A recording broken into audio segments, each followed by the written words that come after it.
Christian C1 review covering Las Vegas and the world. Today we have an absolute great one for you. Joining us today are three accomplished individuals from the sport of boxing, and they're here to talk about the upcoming Manny Pacquiao versus Mario Barrios fight that's going to take place next weekend here in Las Vegas, July 19th. It'll be for the WBC Welterweight Championship taking place at MGM Grand Garden Arena. We're going to lead off the segment and start solo with Bob Santos, who is actually an individual who's going to be part of the July 19th contest. He is a boxing trainer and manager, and he'll be in the corner of Mario Barrios for that fight.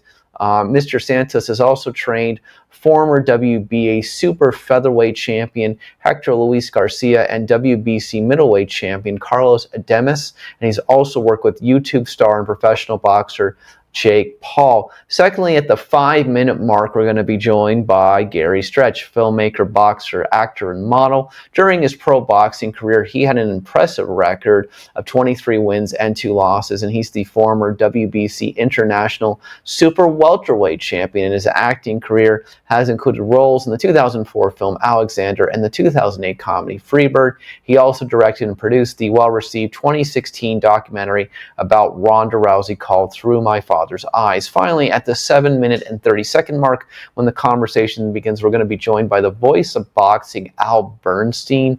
The boxing historian has been ringside for some of the sport's greatest contests. He's worked for ESPN, been an analyst for Showtime Championship Boxing, and covered the Olympics, among other accomplishments. He'll be joining us at 7 minutes and 30 seconds. So from the first minute of the conversation to 26 minutes will be the three individuals talking about the Pacquiao-Barrios fight, and then for 20 minutes, approximately 27 till the end of this conversation, which is about 57 minutes for 30 minutes, me and Al Bernstein will talk about the fight, Pacquiao-Barrios, and a lot of other boxing historic news and contests and the upcoming Crawford and Canelo fight, among others. So here, sit back tight and get ready for almost an hour's worth of boxing conversation on Pacquiao Barrios next weekend in Las Vegas and other topics. It's going to be a good one with Bob Santos, Al Bernstein, and Gary Stretch, and here it is. I want to ask you, looking forward to this upcoming fight, has there been a different approach to this fight for you and Mario Barrios, given Manny has not been in the ring for almost 4 years? No, if anything, I think the approach, the energy, everything is turned up a notch. Obviously, you're going against an icon. So, Mario, the excitement, a lot of times guys, when they should, but whether it's subconsciously or consciously, they don't get up for certain fights for different names. And I guess that's just human nature. As much as you tell guys, hey, the other guy's got 2 hands, he's a good fighter, we got to be prepared. But I think when you realize you're going against Manny Pacquiao, the global icon, the energy level in the gym turned up from day one once we got the announcement. And therefore, moving forward, like I said, no stone unturned to be prepared for this fight. Yeah, so let me then ask, looking forward to that, obviously Mario is a very impressive champion with an impressive record. Is this fight different owing to Manny Pacquiao's stature as one of the greatest fighters of all time, in your opinion? Of course. To get a name like him on your resume, to be in this type of event, things like this don't come often, obviously. We know that. This is the Super Bowl of boxing. And so when you have that kind of opportunity and to get a guy's name like that on your resume, if you can be victorious, that's something, for the history book. So that's something that we're looking forward to. I know Mario's looking forward to, and it's a dream come true for him. Oh, I agree with that too. So let me just ask you, I'd love for your reflection, because you're obviously a boxing trainer and a boxing manager, so you can give us a total perspective on this. With this fight, does Manny Pacquiao, in your opinion, enter into the ranks of George Foreman and a Bernard Hopkins, for example? Based on his age, is there more to it than that? Is winning the only thing a boxing gets credit for? Does taking on a great challenge and falling short later in a career, does that improve a fighter's legacy or destroy it, in your opinion? No, I don't think. I think his legacy is already set in stone. He's a Hall of Famer. He's done feats that nobody else has ever done in the history of the sport. So his legacy is set. He's trying to add to it, and we're trying to stop him from adding to that legacy. Win, lose, or draw, He's one of the greatest fighters ever, arguably maybe the best fighter ever, going across 8 weight classes. It's never been done. So I'll leave that up to the pundits and I'll leave that up to the fans. But definitely he's got to be in the top 5, 10. And so I think his legacy is set. But we got to go out there and get that victory, and I think that's going to help Mario Barrios' legacy. And I mean, keeping it real, it adds to my legacy to be able to go into a ring against a guy like Manny Pacquiao, win, lose, or draw, just to say, hey, I went against the best, the Floyd Mayweathers, the Canelos, the Manny Pacquiaos. Very few coaches can say that per se. So I'm just blessed to be in this situation. I know Mario's blessed to be in this position, and we'll see how it transpires July 19th. But I feel we're going to be victorious. Let me just ask, we're 1 week away from this fight at the MGM Grand Garden Arena. What does the last week of preparation look like for Mario Barrios, and how confident are you guys in victory? Well, we're very confident in victory. Obviously, you always are going into fights, but we know this is the great sport of boxing. And unlike baseball or basketball or football, um, you know, uh, one punch can change anything. You can win every single round, and we've seen with Maldrick Taylor and Julio Cesar Chavez, you get to the last 10 seconds of a fight, and one punch, boom, it's good night, Irene, and it's over. So that's what makes our sport so unique and so beautiful. So we understand that anything can happen in the ring, but for the most part, we feel confident that we're going to be victorious. We feel confident we have a good game plan, as styles make fights. And I think Manny's had a lot of problems with guys like Marquez. And I think we can add to that using a good, strong jab and just using our range and our mobility. And I think Mario has a little bit underrated foot speed than people think. And I think they're going to find that out on July 19th. Can you tell me about what you're doing today in New York? You're such a busy guy. Well, obviously, we got David Morrell here with Turkey, and the ring fights on zone coming up tonight. And so, again, fortunate to be a part of that. Shakur and Cepeda. So it's going to be a great night of boxing tonight here in New York, and I hope everybody tunes in and supports the sport that we love, the sport of boxing. We are now joined by Gary Stretch, the great boxer, filmmaker, model, director, filmmaker. Gary, what are your thoughts on the upcoming fight between Pacquiao and Barrios? I'm sorry? I said, Gary, what are your thoughts on the upcoming fight between Pacquiao and Barrios? Well, it's the old message of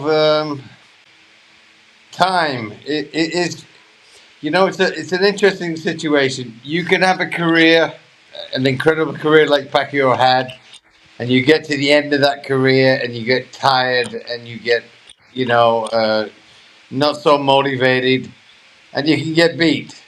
And people could say it's over, and then you could take a break, you could take a rest.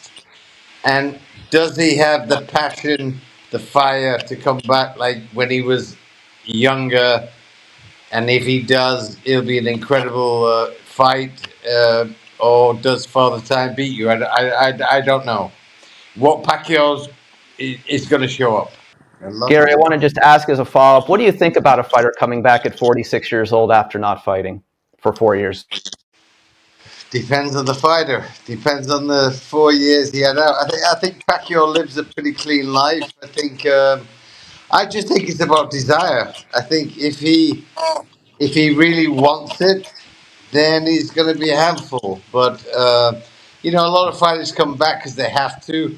I think Manny's coming back because he wants to, and that's the difference here. Bob, what are your thoughts on that? Yeah, I agree with his assessment. I think it's pretty much right on.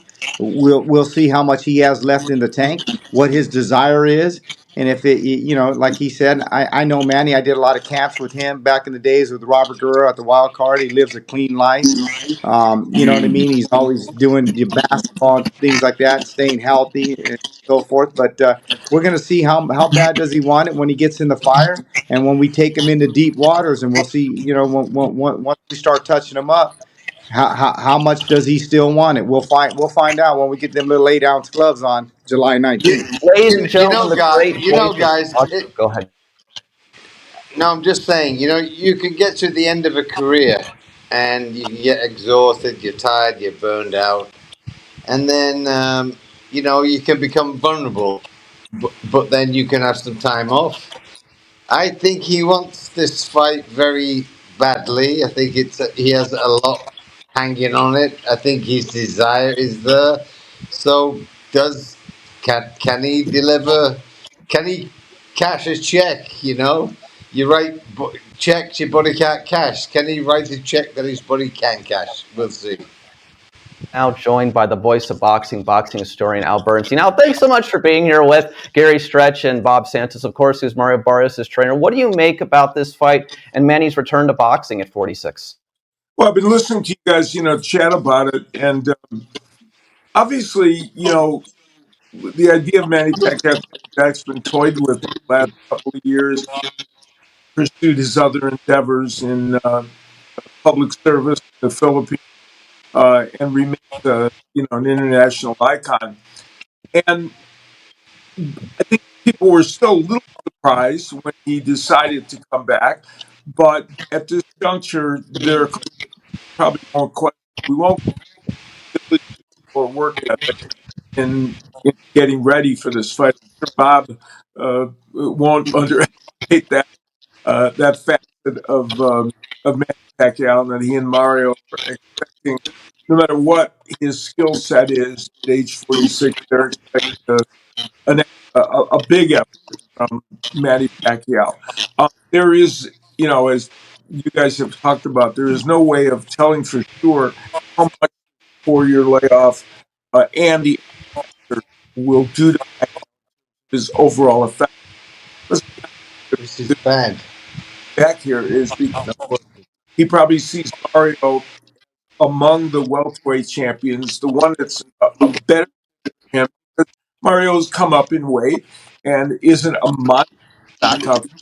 And so while he's very effective and excellent fighter, Pacquiao feels like, well, at least that element to me is quite as dangerous. Now, having said that, Mario Barrios does have power, and he may well produce a knockout, but from Pacquiao's point, I'm sure that was in his thinking.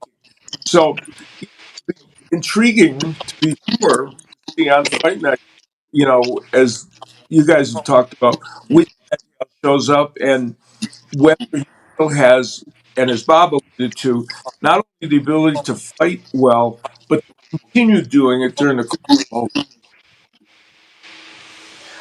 What is your opinion now? Prediction? You have the one? interesting factor also, guys, is Keith Thurman.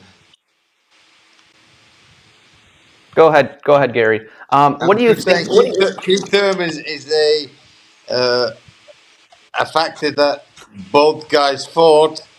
Thurman beat Barrios, and Pacquiao destroyed Thurman. So I mean, that gives you a gauge again. If we're going to look at if all things are good and Manny's in great shape, then it looks like when you look at records, Thurman beat Barrios and Pacquiao beat Thurman. So Gary, why don't you tell me about the historical thing? We know we have George Foreman fighting in his 40s. We have Bernard Hopkins fighting in his 40s. Now Manny Pacquiao is fighting in his 40s. What do you make of that story? I'm sorry you cut out. Sure. I said we know the story of George Foreman fighting in his 40s. We know the story of Bernard Hopkins fighting in his 40s. What do you make of Manny Pacquiao fighting in his 40s? It's again my whole. I hate the fact that he's coming back, but I say, can he do it? Is age a number? Um, I think I have a funny feeling Manny's going to be great this fight. So as much as I wish he did not come back, I have a funny feeling he's going to be great. And again, he's fighting Barrios. Barrios fought Thurman. Thurman beat him. Um, Manny beat Thurman. I mean, there's levels to the sport. So I think Manny's picked a guy that he thinks he can beat, and I think he's going to come back in great shape. And I think it's going to be interesting. But God bless Father Time. I hope it's not past Manny. But I have a funny feeling Manny's going to be great in this fight.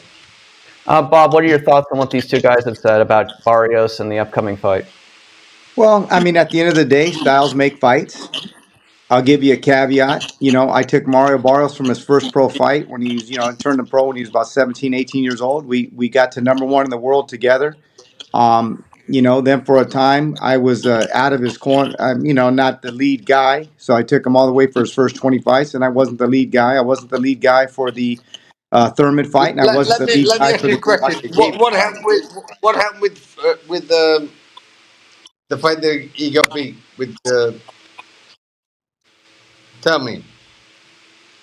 Well, again, I wasn't the lead guy. I was an assistant in there. I could tell you one thing: me and him have been undefeated together. We've never lost a fight together, and I plan on not losing this fight either. I know Manny very well. I did 6 camps with Manny Pacquiao with Robert Guerrero, as Al Bernstein remembers Robert Guerrero. He discovered him when he was 14 years old on ESPN. I'll never forget it. I tell Al all the time and remind him.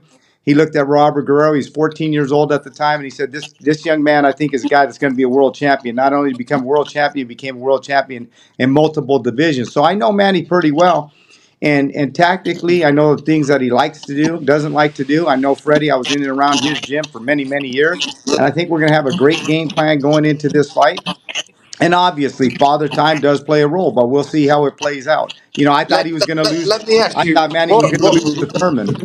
what kind of game plan do you have when you fight a guy like Manny Pacquiao?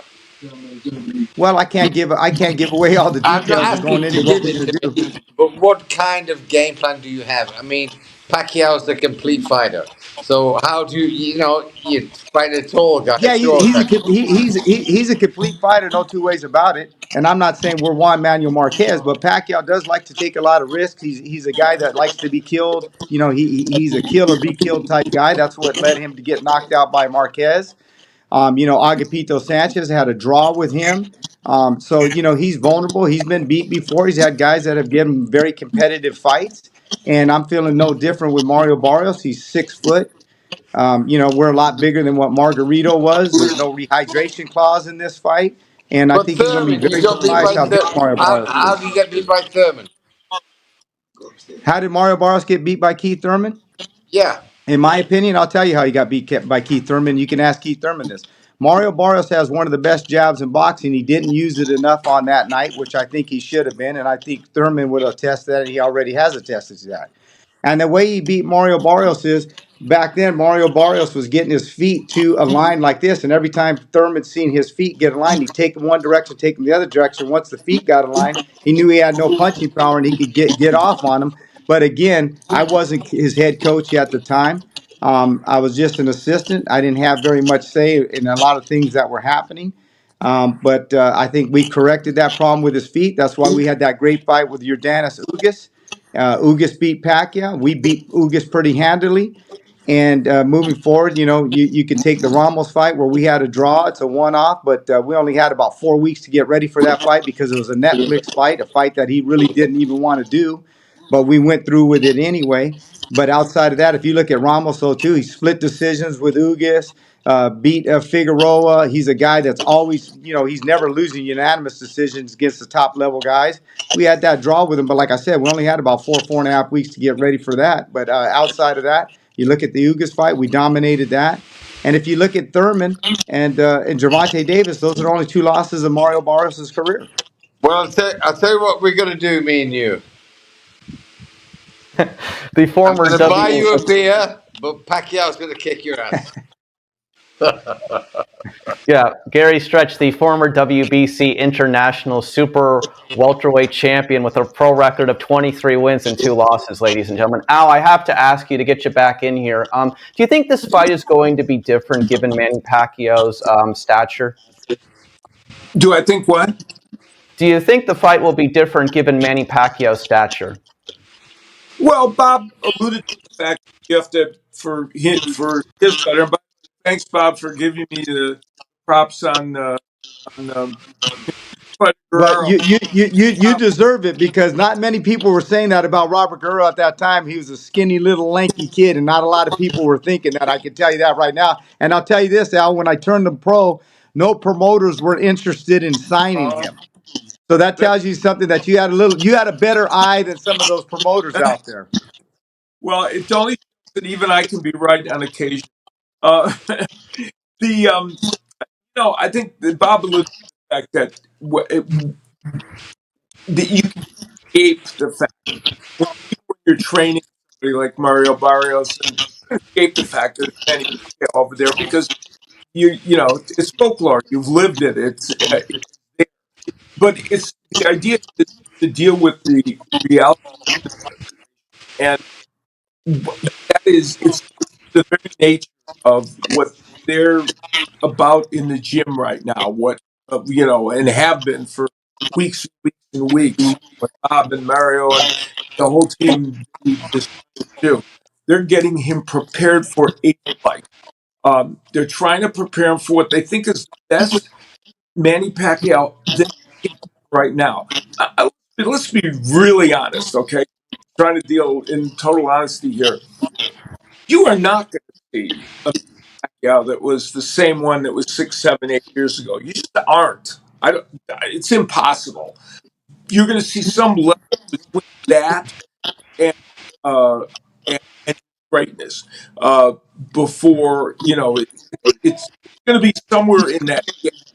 And so the trick is to prepare your fighter for what you believe is a reasonable version of Manny Pacquiao that you're going to on his strength, and that's will know. The one good thing for Mario Barrios is veteran.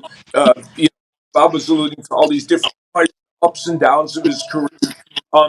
And points out there have been two fights that he lost. One was the Davis fight, which he was winning, I think, scorecards as well. And then the Davis took over. And the third fight was, for whatever reason, Keith Thurman's a very, very good welterweight. And being up at welterweight for Mario Barrios is a peak for him.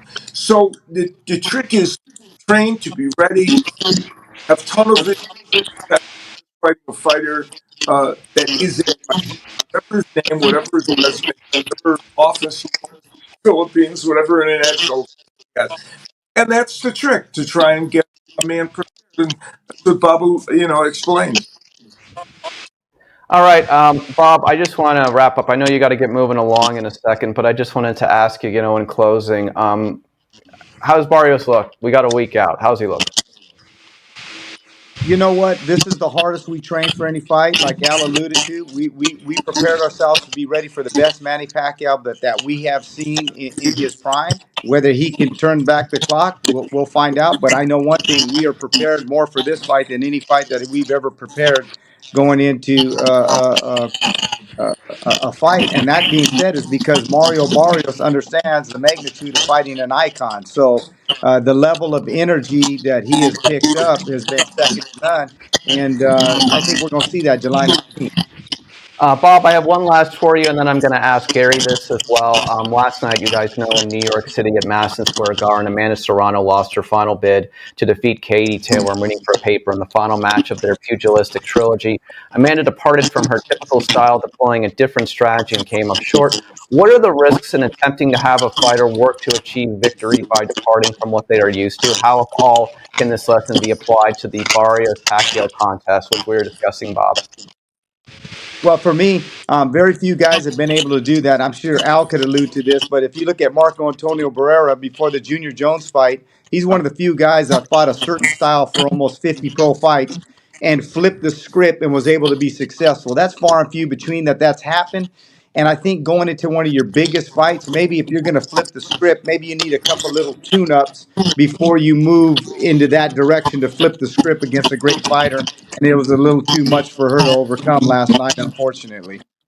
Bob, thanks so much for being here today. We really appreciate it. I know you got to get moving along to your fight tonight. Who you in the corner of tonight? Let us know.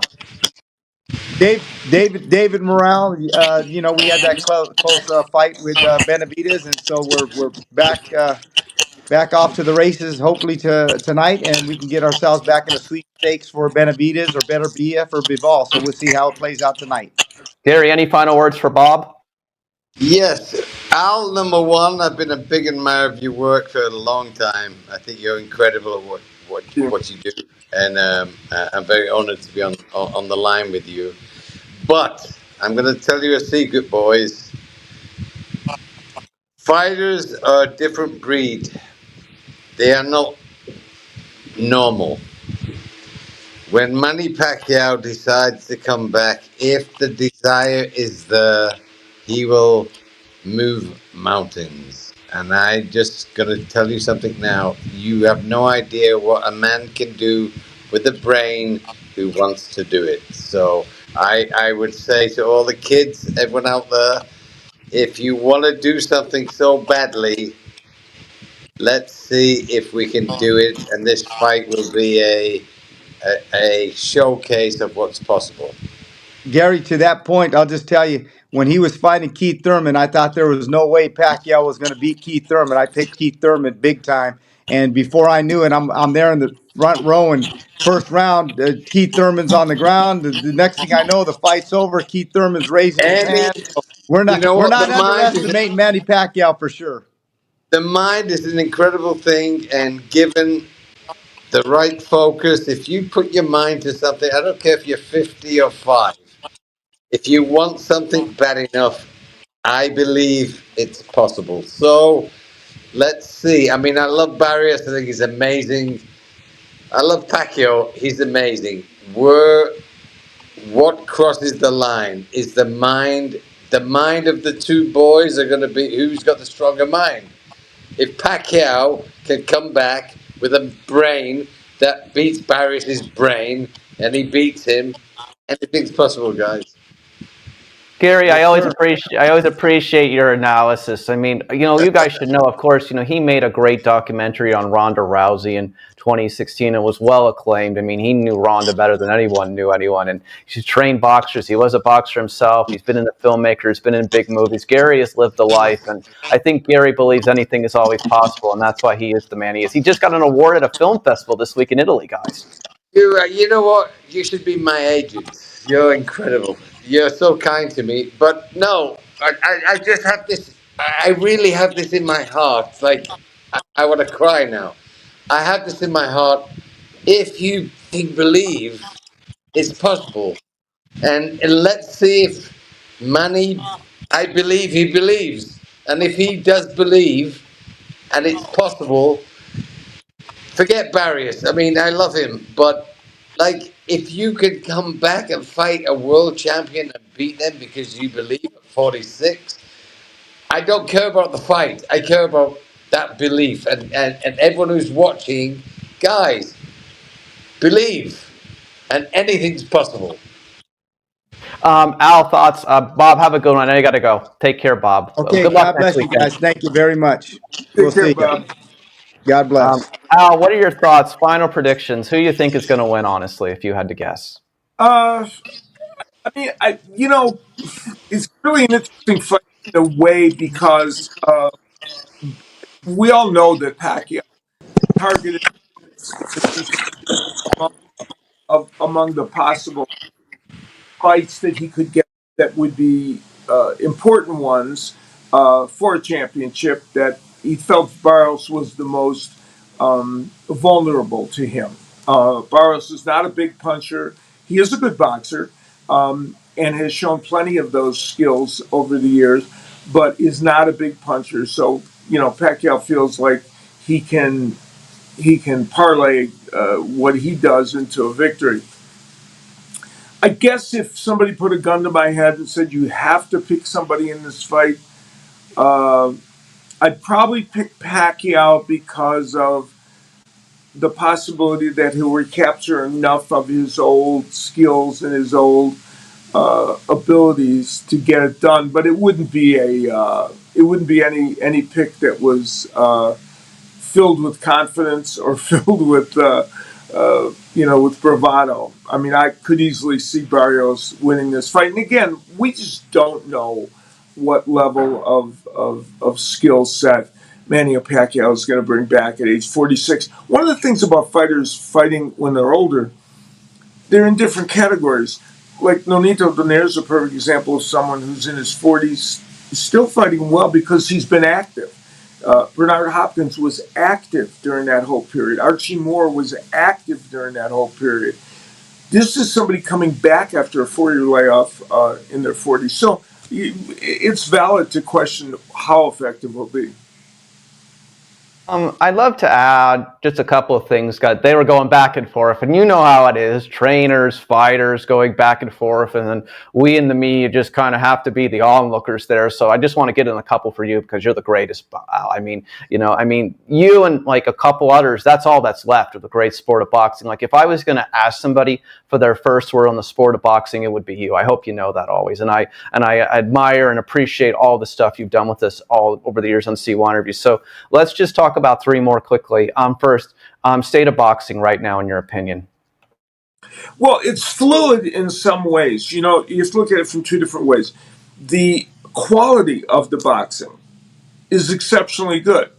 The matchmaking in boxing has been really pretty good in the last several years and has gotten even better in the last 2 years. So the actual product that the sport is putting out there, in my opinion, is a very good one.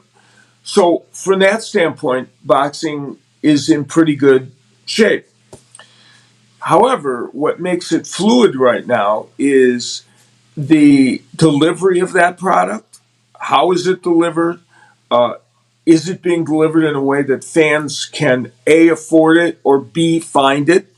Um, and and uh, will the business side of it start to affect whether matches can be made? Right now, a number of the major entities in boxing are up in the air. Top Rank Boxing lost its. Now, some of these things are endemic to America and don't apply to the rest of the world. But America is a big part of the boxing equation, obviously. Um, we see Top Rank looking for a TV partner. The PBC partnership with Amazon, I think it would you can't possibly look at that partnership and say it has fully blossomed because it hasn't. It just hasn't. They haven't put on many fights. Almost all of the ones they're doing, like the Pacquiao ones, are pay-per-views, and it hasn't become a partnership the way I'm sure the PBC people would have thought it was. So they're in a little bit of a state of flux, and there's some question about whether that partnership is even going to continue. Then the elephant in the room, the Riyadh season folks who are pumping all the money in the world into boxing and for the most part controlling a lot of the big matches. They are entrenched with DAZN, and DAZN is one of the constants. And I don't think anybody would have said this 6, 7 years ago when DAZN was a fledgling, entity. They are kind of the constant in boxing. So the question you ask yourself, and it's a legitimate question, if the major um, uh, distributor of boxing is digital and is available worldwide, so that part's very good, but it's not a traditional over-the-air kind of network. What does that do to the sport? And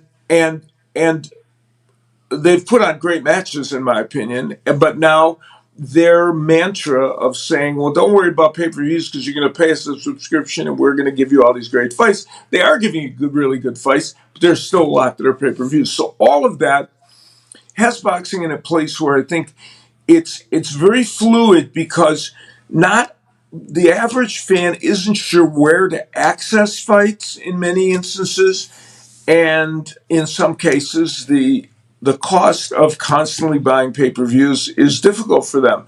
The fight last night on Netflix was and the fact that the Crawford Canelo fight is going to be on Netflix gives, I think, boxing fans and the people in boxing some interesting opportunities because should Netflix become a major player in boxing, given the they're essentially just like Showtime or HBO because they're bigger than both of those, right? Bigger than either HBO or Showtime, who of course were in boxing for a long time, and they they would give boxing a pretty good window, a big window to the world. So we'll see. There's fluidity in the way it's being distributed and how people can get it. But the irony of that, as I point out, is that the actual quality of what boxing's giving is very good. Okay, I got three for you because I just gotta have you. You gotta ask them while you're here. I mean, when you get out Bernstein in front of you, you have questions. So let me just ask you just a couple. And thanks so much for continuing to be here. Love Gary, love Bob. You know, trainer fighter, back and forth. Who's gonna win? It's like, yeah, we're just sitting there waiting for them to be like, yeah, give us a minute. We have something to say too, right? What do you think, Manny, compared to when George Foreman fought in his 40s and Bernard Hopkins? What do you think? Well, I think different because Foreman, when he decided to come back, he had a very specific plan. You know, he came back in his early 40s, and he came back at about the age where Manny was leaving the sport, and before Manny just now decided to come back. He had a systematic plan. He fought on USA uh, against tune-up type opponents. Then he fought in some. I announced several of the fights he did with kind of grizzled veterans on very small top-ranked pay-per-views, and he built himself using his personality and these wins to get himself to the point where he could fight for a world title, which he did against Evander Holyfield, and he lost that one in an amazing battle, but ultimately was able to get the title against Michael Moore. Bernard Hopkins never stopped, right? He got a late start in boxing because of his issues being in prison, and he continued all the way through his 40s. So both of those fighters were very different than what Manny Pacquiao is doing now. This is a fighter who, in his early 40s, left the sport. Certainly, we saw he wasn't quite the fighter he had been before, which is not shocking when you're in your early 40s. And now here he is trying to come back after this long layoff. Now, he didn't come back at age 46 and decide to fight a really lower level opponent. He's fighting a good fighter in Mario Barrios. Now, they have calculated, and I think this is the whole one of the major questions about this fight. One of the interesting points. They've calculated that Barrios is vulnerable enough for them and has that title, which a lot of people have titles in boxing these days. They've calculated that in their mind, this is almost like a tune-up fight, right? We're not facing Brian Norman. We're not facing, some other Devlin Haney. We're not facing those kind of people here. And they might be right, but nonetheless, it's a different situation than Foreman and Hopkins had. Okay, so then here's what I'm going to say to you. You know, looking at this whole thing, what do you think is there an advantage? Do you think for not fighting for almost 4 years in Manny's case, or is that just it could go either way? It could either be really good or really bad. I think there would have been an advantage for him not fighting for a year or 18 months, to settle his body and give himself a rest. Not fighting for 4 years is a different kettle of fish because you're that much older. It's that much longer a layoff. So I don't see it in any configuration as a super plus. I don't see that. And even when he in his final stages of boxing, it wasn't that Manny Pacquiao was fighting constantly, right? He would have the what now we now kind of accept in boxing, fighting maybe twice a year. Not exactly a horrific schedule for fighters. I mean, that was pretty much the pace he was at then. All right, let me just ask you a couple more. We have covered both of these fighters leading up to the fight. We've spoken both of them, at the press conference that Manny did at Mandalay Bay back in May. I asked him if he would consider fighting Mayweather again, and he did not rule that out. Do you think that we could ever see that? Boxing, money, nostalgia, it would make a lot of money. Do you think there's any chance of that? I think very little at this juncture. Maybe a win by him could gin it up, and I honestly don't think it would do the kind of business. I mean, I announced their first fight, and that was an Yep. amazing undertaking on every level, and the energy, even though at that time people felt the fight was 4 or 5 years past its expiration date, there was still plenty of interest. So I think when you move forward now to it, it would get attention, certainly, because we live in an era where if Mike Tyson can fight Jake Paul and it can get that kind of attention, and obviously Mayweather and Pacquiao could certainly garner a lot of crossover media attention for people that don't normally cover the sport and don't really understand it very much, and there would be some commercial success depending on how much money they paid Mayweather and Pacquiao, but I can't imagine it being the kind of event that their first one was. I have to say to you, because you brought it up, I'm sorry, I promise one more, then plus one more. Is Jake Paul, in your opinion, helping boxing or not helping boxing at this point? Promotional companies helping boxing. I see Jake Paul the way I look at Clint Eastwood. I tweeted this out, and some people get mad at me over this, but um, I'm not the most, as you know, my style is not really too adversarial or bombastic. We But know what you, but we know what you really think. Let's just put it like that. yeah, so the way I look at it is Clint Eastwood was an atrocious actor who made every movie he was in less good than it could have been. But he's a very good director who has made some very fine movies. Okay, Jake Paul is a medium level, low level potential professional fighter. He's the kind of person that, I mean, I've announced Jake Paul fights. He's improved in fights and works hard at it. So that let's put that caveat out there. So I don't fault him in that regard at all.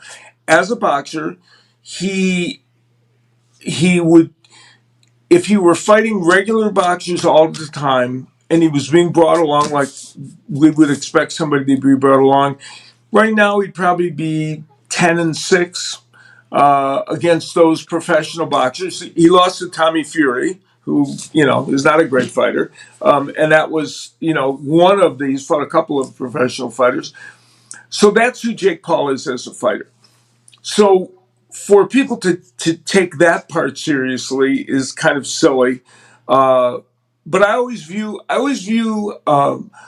the gimmick fights as one-offs. I never feel like they end up adding or taking away that much from boxing. To me, they're all one-offs.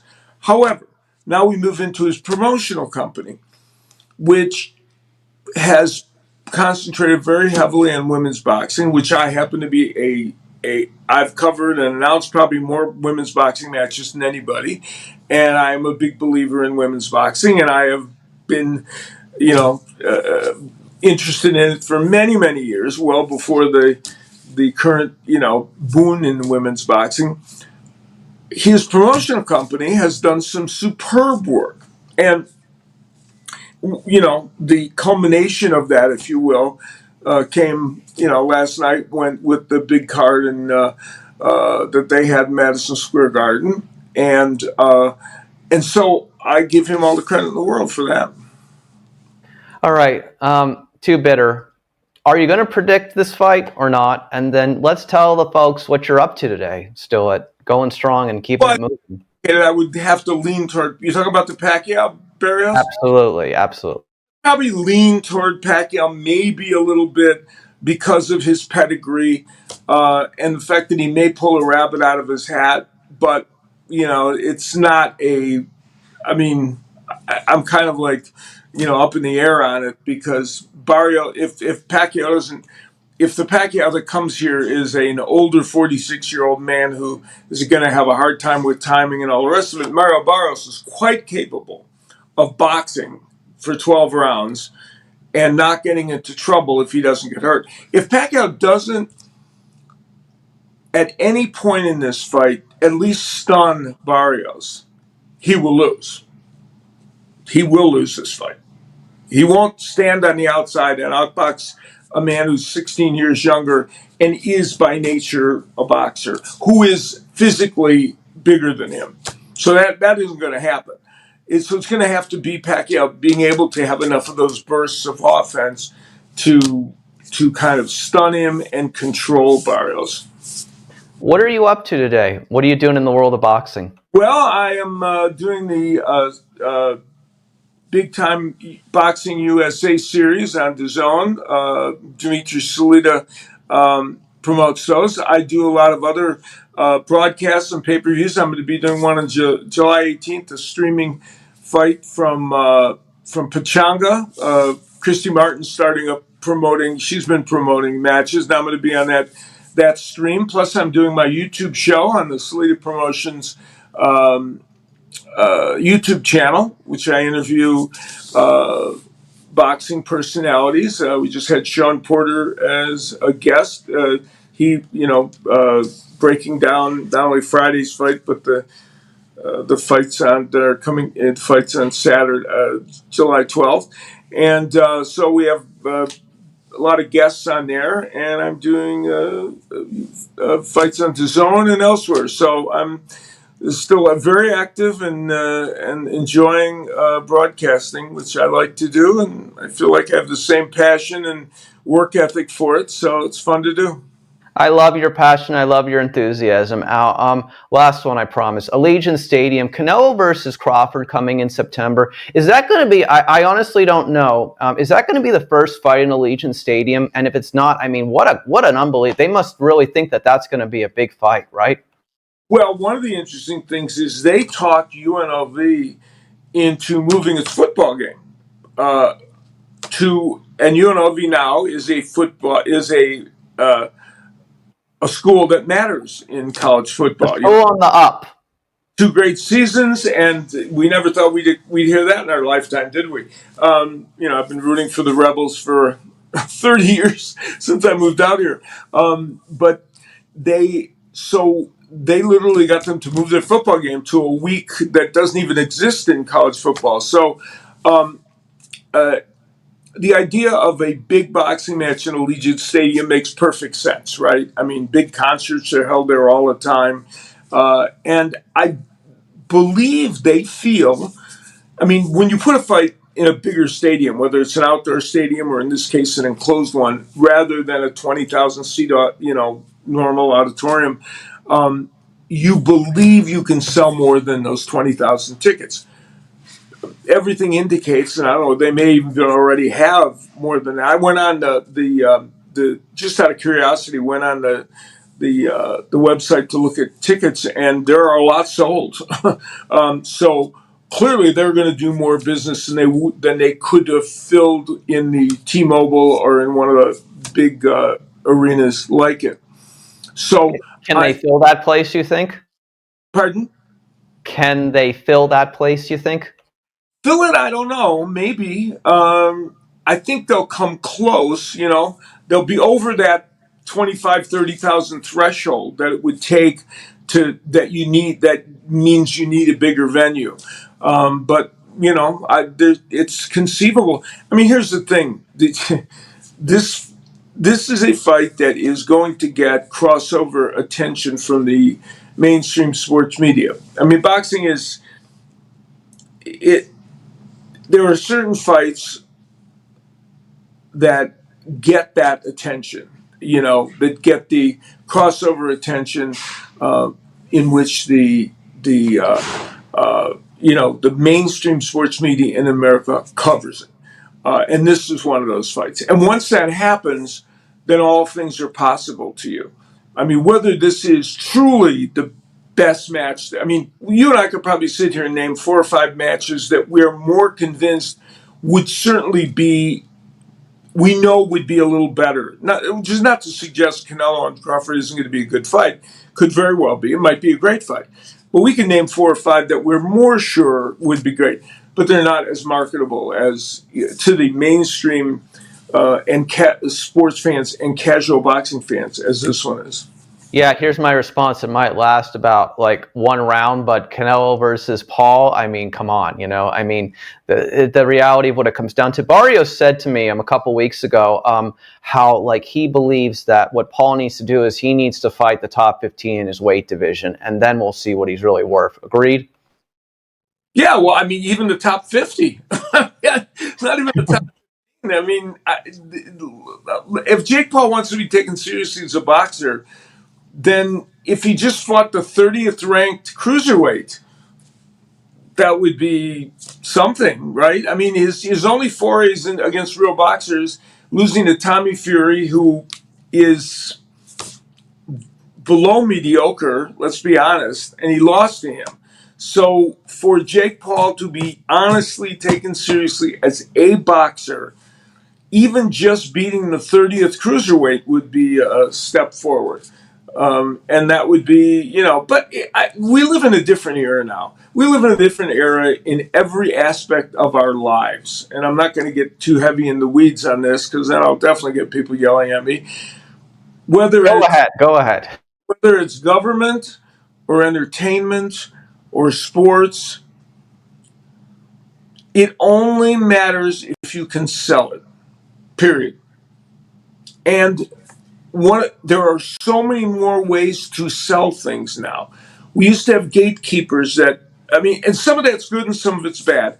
We used to have gatekeepers that prevented certain events or artists or anybody from capturing the attention of the public and trying to manipulate and maneuver their message. Now, because of social media, the gatekeepers don't matter very much anymore. And so if you can figure out a way to market it, it can happen. And it will be given validity by someone, even if that someone isn't a person with validity of their own.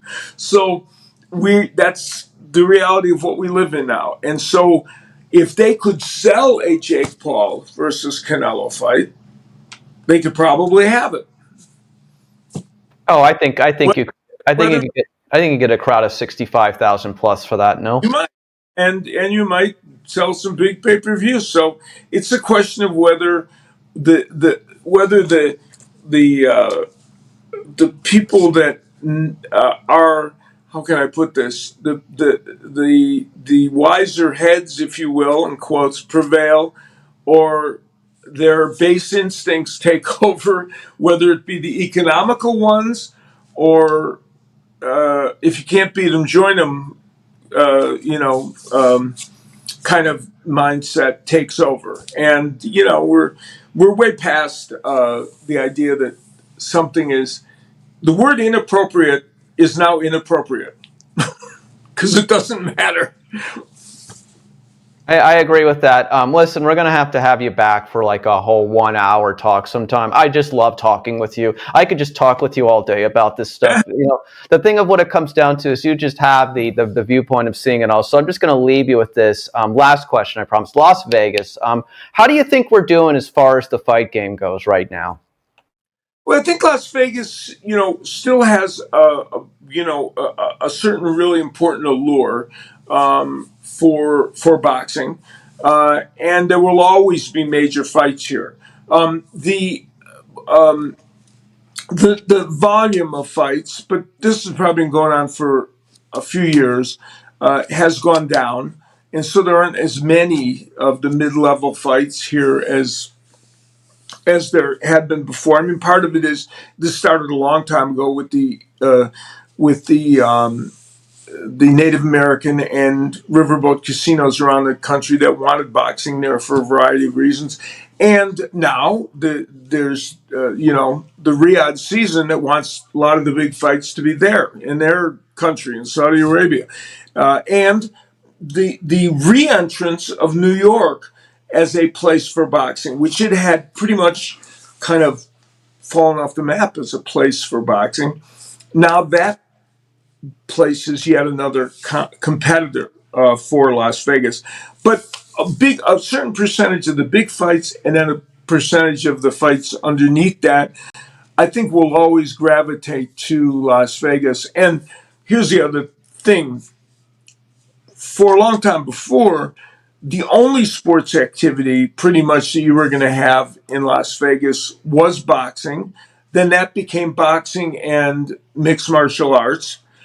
But that all started to change when, and I did talk show on, the ESPN affiliate here in Las Vegas in the late 1990s and early 2000s. And we would talk constantly about, could we have even one major league team? Would that even work? Well, now, look, you got the hockey team, you have the football team, WNBA champions, former champions, and baseball is coming here. A rebirth. F1 on the strip. Pardon? F1 on the strip. F1 on the strip. This has become a mecca of sports activity. And one of the things that does is when you have that kind of competition, it means boxing isn't the main driver of sports coming in here. So it isn't like it was before, where that was the one way to get sports people in your casino and involved in it. So it diminishes boxing a little bit in that sense. But there will never be a time where I don't think where a number of fights, major ones and some minor ones, won't be in Las Vegas because it offers too much of an allure. It's convenient. The fans want to come here, and I think there'll always be major boxing here. I want to give you the final comment on today's panel. What did you think of Bob Santos and former boxer Gary Stretch going back and forth? What did you think? Well, they had an interesting give and take. Obviously, Gary has Bob is actively involved in the fight, and Gary has a different viewpoint. You can feel that. So that's what boxing makes boxing fun. You get a different take on things, and it's much more personal at this point. Well, I don't know. I'm going to say it is, but it's pretty personal to Gary. It looked like, based on his passion about Pacquiao. Their back and forth on it. It kind of demonstrates what kind of can make boxing fun sometimes. And we had the classic case of one person with a visceral, emotional approach to what was going to happen, and another with a more practical, especially given that he's the one trying to make it happen, and Bob Santos, a more practical approach to what they were talking about. And, that's part of what makes life interesting. Al Bernstein, thank you so much for being on today's panel with Bob Santos and Gary Stretch. I just wanted to give you your own little moment here, obviously, and let you talk about this in great detail without those guys interrupting. I felt like we were, I love them both, but we were there on the sidelines, and it's time to let the media guys have a moment. Thanks so much for joining us and being back on CY Interview Day. We'll have to have you back again soon, and thank you so much for that. And hang on with me.